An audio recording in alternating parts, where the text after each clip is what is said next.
सबसे पहले हम बात करने वाले हैं घग्गर नदी के बारे में। घग्गर नदी का जो उद्गम है वो कालका की पहाड़ियां हिमाचल प्रदेश से होता है। कालका की पहाड़ियां हिमाचल प्रदेश से इसका उद्गम होता है। और यह जो नदी है वो लगभग 4 राज्यों के अंदर बहती हुई राज्य के अंदर प्रवेश करती हैं। सबसे पहले हिमाचल प्रदेश में बहती है। हिमाचल प्रदेश, पंजाब, हरियाणा और उसके बाद में यह राजस्थान राज्य में प्रवेश करती है। राजस्थान, ठीक है। और इस नदी की कुल लंबाई जो है वो 465 किलोमीटर है। वो इस नदी की टोटल लंबाई है। 465 किलोमीटर कुल टोटल इसकी लंबाई है।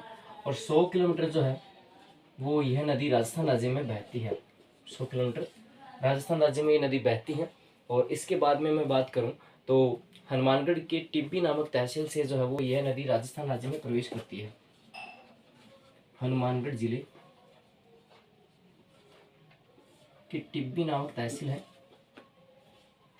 टिब्बी नामक तहसील से जो है वो प्रवेश करती हैं। और इस नदी के किनारे जो है वो हनुमानगढ़ जिले में भटनेर का दुर्ग जो है इस नदी किनारे पर स्थित है। भटनेर का दुर्ग, भटनेर का दुर्ग जो है वो घग्गर नदी किनारे पर स्थित है। और भटनेर दुर्ग का निर्माण जो है वो भूपत सिंह भाटी जी के द्वारा करवाया गया था। यह राजस्थान का एकमात्र ऐसा दुर्ग है जिसमें हिंदू और मुस्लिम दोनों महिलाओं ने मिलकर जो है वो संयुक्त रूप से जौहर किया था। और इसका जो उल्लेख है वो तुजु के बाबरी नामक ग्रंथ में भी किया गया है। इसके बाद में हनुमानगढ़ नामक टिब्बी तहसील से प्रवेश करती है। कालका पहाड़ियों से निकलती हैं। 465 किलोमीटर कुल इसकी लंबाई है। और 100 किलोमीटर जो है वो राजस्थान राज्य में बहती है। और इसके अलावा मैं आपको बताऊं कि इस नदी पर जो है वो राजस्थान में हनुमानगढ़ जिले में 3 सभ्यताएं भी हैं, वो इसी नदी पर स्थित है। जैसे सबसे पहले मैं बता दूं आपको कि कालीबंगा सभ्यता,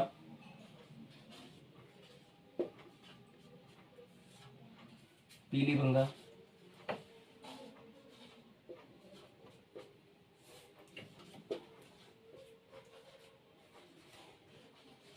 यह तीनों सभ्यताएं भी हनुमानगढ़ जिले के अंदर स्थित हैं और घग्गर नदी के किनारे पर स्थित हैं। इसके बाद में मैं बात करना चाहूँगा कि कालीबंगा, पीलीबंगा, रंगमहल जो सभ्यताएं हैं वो तीनों सभ्यताएं हैं वो घग्गर नदी के किनारे पर स्थित हैं और टिब्बी नामक स्थान से प्रवेश करती हैं। और इसी नदी के किनारे पर है वो तलवाड़ा झील भी स्थित है। तलवाड़ा झील, तलवाड़ा झील जो है वो घग्गर नदी के किनारे पर ही स्थित है। घग्गर नदी के किनारे पर स्थित है। इस नदी के द्वारा जो है वो मतलब इस नदी के द्वारा जो है वो राजस्थान की सबसे लंबी अंतः प्रवाही नदी है। यहाँ पे लिखो, यहाँ पे लिख देता हूँ रे, यहाँ पे लिख देता हूँ मिटा के। आंतरिक प्रवाह, आंतरिक प्रवाह की सबसे लंबी नदी।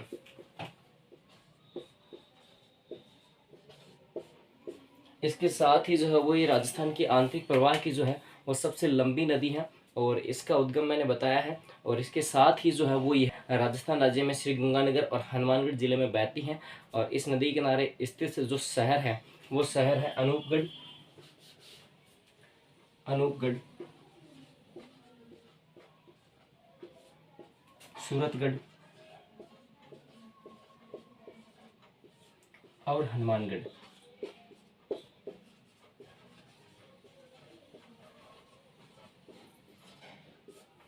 तीन जो शहर हैं वो घग्गर नदी के किनारे पर स्थित हैं।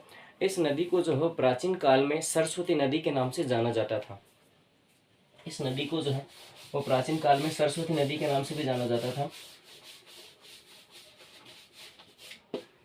इस नदी की जो उपनाम है,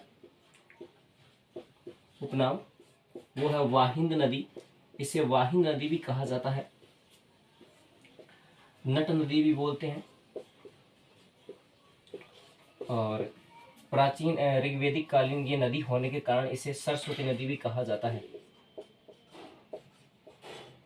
सरस्वती नदी भी बोलते हैं। राजस्थान का शोक भी इस नदी को बोला जाता है। राजस्थान का शोक इसे बोला जाता है। राजस्थान का शोक इसे इस कारण से बोला जाता है कि राज्य के अंदर जो है वो यह ऋग्वैदिक कालीन नदी होने के कारण प्राचीन समय में अपने विनाश लीला के लिए प्रसिद्ध होने के है वो इसे राजस्थान का शोक भी कहा जाता है।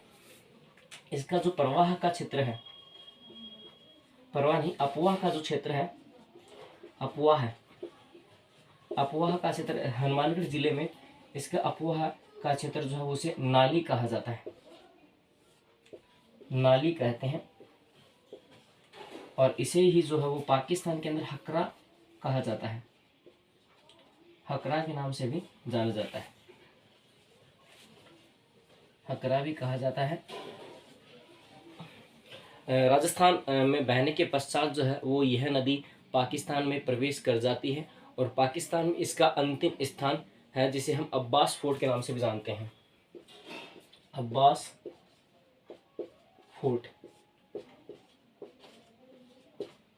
अब्बास फोर्ट कहते हैं, जो कि इसका अंतिम बिंदु है, अंतिम बिंदु है। तो यह घग्गर नदी के बारे में कुछ जानकारी है जो मैंने आपको बताई हैं। तो यह जानकारी आपको कैसे लगी ज़रूर कमेंट बॉक्स में कमेंट करके बताएं। थैंक यू, धन्यवाद।